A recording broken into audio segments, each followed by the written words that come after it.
Mas malala pa sa torrential rain. Ganyan inilarawan ng disaster scientist na si Dr. Mahar Lagmay. Ang ulan na bumuho sa Quezon City nitong Sabado. Isang halimbawa umano ito ng kahalagahan ng localized weather monitoring at targeted urban planning. Kaugnay niyan, magkakasama natin si Dr. Mahar Lagmay, Executive Director ng UP Resilience Institute at Project NOAA. Magandang tanghali po sa inyo, Dr. Lagmay. Salamat po sa oras. Hello, magandang tanghali. Cheryl, hello. Hello po. Doc, marami po yung nabigla, na-shock dito sa nangyari sa Quezon City nito ngang Sabado kung saan nakapagtala raw ng 141 millimeters na ulan sa loob lamang ng isang oras. Doble sa itinuturing na extreme rain ng Pag-asa. Ano po ba ang ibig sabihin nito, Doc Lagmay, na sa mas simpleng salita po? Sandali lang, i-correct ko lang yan, ano? 121 millimeters sa Science Garden in 24 hours. Pero karamihan nun, binagsak within 1 hour talaga. So, ibig sabihin nun, bumuhos ng malakas yung ulan, napakalakas sa maiksing oras. But paano rin po nasabi na mas malala pa ito dun sa nangyari sa Bagyong Ondoy noong 2009? Yung Ondoy kasi mahaba, no?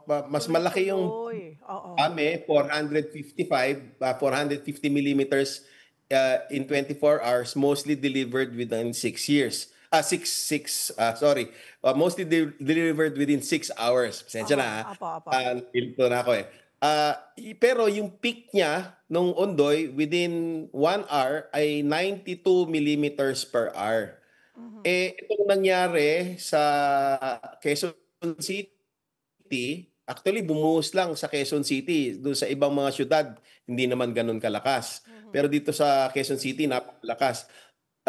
Compared to sa 92 millimeters per hour ng Ondoy, ito, ang peak noong thunderstorm ay nasa mahigit 100. Sa UP, 135 millimeters per hour ang binagsak. So, ibig sabihin, sobrang lakas sa isang oras. Tinawag nga po ito, Doc, na hyper-localized rainfall phenomenon. Yung nangyari nga po sa lungsod noong Sabado. Ano po bang paliwanag dito? Paano nangyayari po ito? Bali, nagkaroon ng thunderstorm, gano'n naman. Pagka sinabing umulan naman, hindi naman pantay-pantay ang ulan sa buong Metro Manila. Nung umulan, ay ang binuhusan niya ay Quezon City. Umulan ng konti sa mga ibang syudad, paligid na syudad, pero localized talaga. Dito nag-dump ng ulan. At ibig sabihin nun, dahil na-overwhelm yung mga drainage system na hindi naman sapat para sa ganong klaseng phenomenal na ulan, ay umapaw yung mga sapa, umapaw yung ilog, umapaw, hindi kinaya ng drainage system, nagbaha yung mga kalye.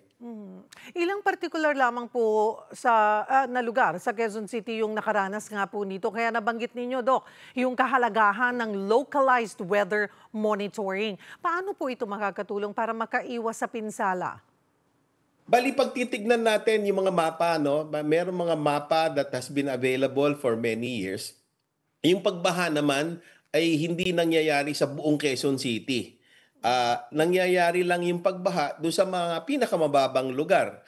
Yung mga lugar na yon, nandun yung mga sapa, yung mga estero, yung mga creeks, at ang nangyayari kapag sabay-sabay sila nandoon sa low-lying areas, umaapaw sila, at pagka may kalye na nakalapat, ay doon bumabaha doon sa kalye. So, mas marami ang mga lugar na hindi binabaha sa Quezon City at saka sa Quezon City. Yung mga lugar na nakikita nyo na may video, ay yun yung mga lugar na mga binabaha. Pero mas marami ang lugar na hindi binabaha. Sa ngayon po, may localized weather monitoring naman ng Pag-asa, pero kadalasan hindi naman masyadong pansin, lalo na kung walang bagyo. Paano ba ito dapat i-convey sa LGUs at publiko para mas makapaghanda po? Ayun na nga eh. Ang problema natin, nagsasaliksik tayo, tumitingin tayo, nagtatanong tayo kapag nandyan na o nangyari na. So ngayon pa lang, habang hindi nagbabaha, ay tinitignan po natin dapat yung mga hazard maps na available para makita natin kung saan yung mga lugar na binabaha at saan yung mga lugar na hindi binabaha. So halimbawa, nagkaroon ng thunderstorm o may pag-asa may abiso ang pag-asa na magkaroon ng severe weather or may bagyo, papark tayo doon sa lugar na hindi binabaha. O kaya yung mga nasa eskwelahan, kung alam na binabaha, dapat ngayon pa lang ay may plano na kung ano ang gagawin kung sakaling magkaroon ng thunderstorm o kung sakaling may abiso ang pag-asa ng masamang panahon. Kasunod po na nangyaring ito, Doc, nangangahulugan ba na anytime posible nang maranasan yung ganitong pagbaha dahil nga sa hyper-localized rainfall? Yung mga hindi inaasahang bagay dapat ina-anticipate natin palagi, all the time. Kasi hindi natin malalaman sa isang emergency, sa isang disaster, kung ano yung pwedeng mangyari. Kaya kung ano yung mga kaalaman na pwede nating makalap at maintindi ngayon pa lamang, ay dapat tinitignan na po natin. So available po yung mga hazard maps na yan in detail, barangay level, street level, for the entire Philippines. At pwede po nating tignan yan ngayon pa lang, para ngayon pa lang ay nakakapagplano na po tayo. Kasi dito po, 'di ba, sa mga hazard maps, mahahanap mo kung nasaan ka talaga eh. Makikita mo kung nandoon ka sa bahaing lugar. Tama po. In fact, yung mapa po na nakita ko, no, yung lahat ng report sa Quezon City na binabaha, nandun po sa mapa ng NOAA. Yung binaha sa harap ng Jollibee sa Katipunan ay nandun po do sa mapa ng NOAA. So, ang suggestion ko po ay tignan po natin, alamin po natin, nandyan po yan libre para inyong konsultahin para paglabas nyo, halimbawa nagka-thunderstorm, yung inyong pinagparadahan ng kotse ay wala doon sa baha. Sa mga neighborhood, sa mga bahay, yung inyong opisina, yung eskwelahan ni junior, ng mga bata ninyo, dapat ngayon pa lang inaalam natin para preparado po tayo. Marami sa ating drainage system ang hindi disenyo para po sa ulan na naranasan ng Quezon City noong Sabado, Doc. Ano po yung payo ninyo sa national at local government para matiyak na nakadisenyo ang mga susunod na drainage master plan at iba pang proyekto kaugnay po ng disaster resilience? Pag-aralan po muna natin ang mga bagay-bagay. Hindi yung automatic na, ang solusyon dito sa baha na ito ay dike o konkreto. Ang pag-aaral po ay nakakapagbigay sa atin ng impormasyon para yung ating desisyon ay maganda, cost-effective at saka mas naaayon dun sa problema dun sa lugar. Ang dami pong ibang solusyon bukod sa konkreto.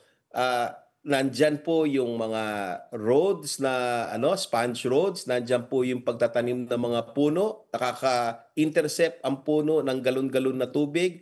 Nandyan po yung mga detention basins, retention basins, pag-preserve ng mga parks, no? Yung mga parks ay nakakapag-absorb din yan ng tubig. Ang importante ay wag nating pagsabay-sabayin yung tubig doon sa pinakamababang lugar kung nasaan doon yung mga sapa. Pwede tayong mag-rainwater harvesting, nasa batas po 'yan. Pwede po natin i-train yung mga tao na maging responsive doon sa kung sakaling may baha, ano yung gagawin. Ang importante po ay mapag-aralan muna, gamitin ng siyensya para yung ating i-invest ay magiging mas makahulugan at mas cost effective. I wonder kung pag po naglalaan ng budget ang ating national government sa mga flood control projects, ay bago simulan ang isang proyekto, ay ikinukonsider itong mga nabanggit nyo. Kasi hindi naman pwede, sabi nyo nga po, hindi naman pwedeng konkreto lang or ito na yung flood control project. Kailangan i-consider yung iba pang factors para talagang maging epektibo ang isang flood control project. Opo, tama po yan. Kailangan pag-aralan kung merong residual, gamitin po natin yung mga nature-based solutions, exhaust muna po natin. Ang dami po niyan, no? Mahigit 10 yan na pwede natin gawin. At kapag meron pang residual risk na tinatawag, doon tayo magtayo ng konkreto. We are spending about 300 billion a year for mga flood control, for disaster prevention and mitigation, daang-daang billion din po. Pero ang nature, kada taon ay kapag tumatama po yan at nagbibigay ng pinsala sa ating mga kabahayan at saka sa mga agricultural areas.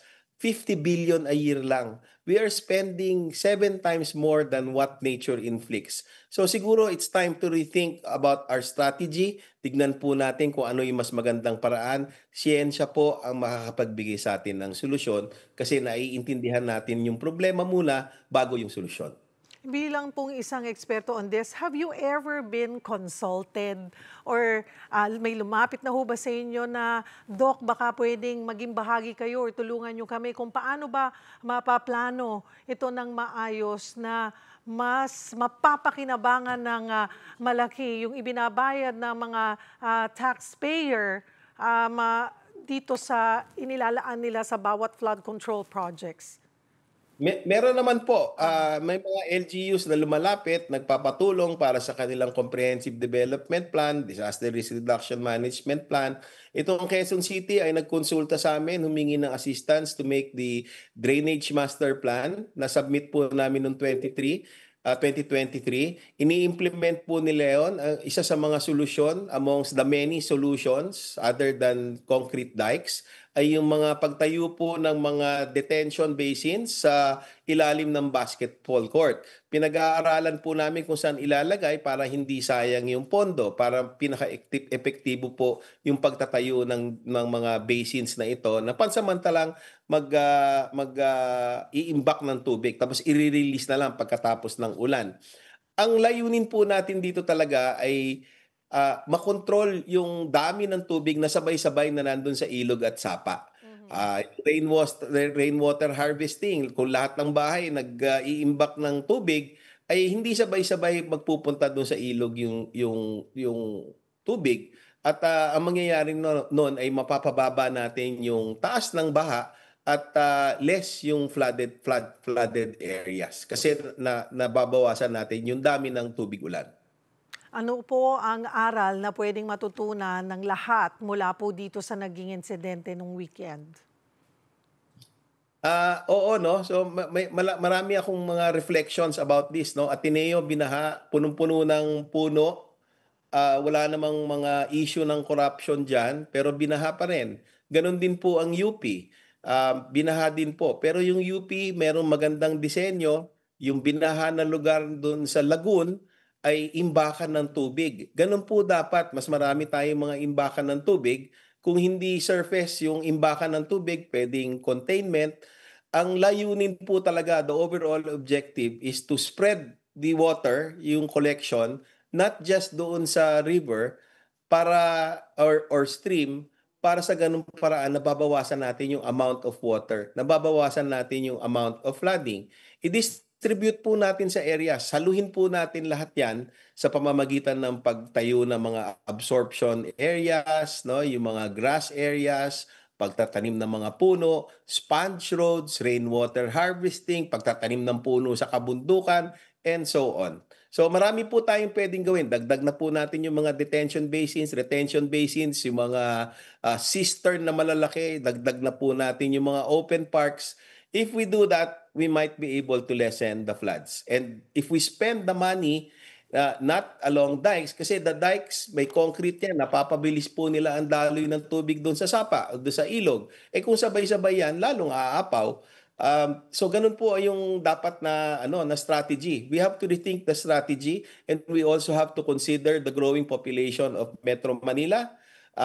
Mas mahirap mag-control ng disaster, mag-manage ng disaster, mag-plan or mag-manage ng kalupaan kapag siksikan. So baka dapat mag-isip-isip na rin po tayo. Urban planning is the key here.